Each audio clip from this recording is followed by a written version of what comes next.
Fragmento del poema Con una copa, de Amaya Calvo. Denuncia por la falta de recursos y compromiso social ante sucesos que ocurren diariamente.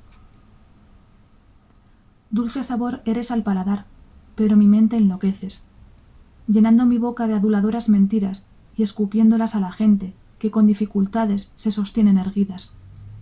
Pobres vecinas mías que aguantan noches con desvelo, por el griterío de multitudes que arrinconan a muchachas inocentes, sintiendo el miedo en su cuerpo y no sabiendo defenderse.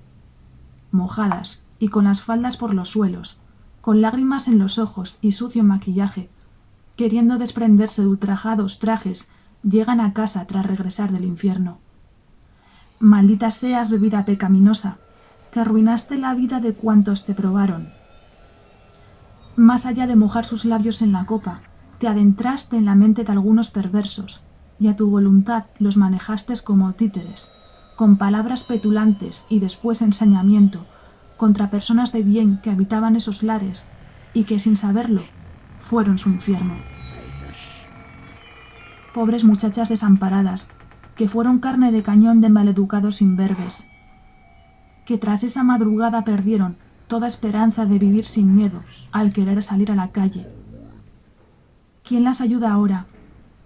¿Quién las entiende? ¿Dónde están las leyes que ayudan a estas mujeres?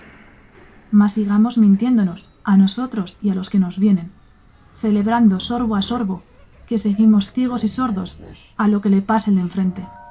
Entonces, un día serás tú de repente, esa vecina que sin quererlo no duerme.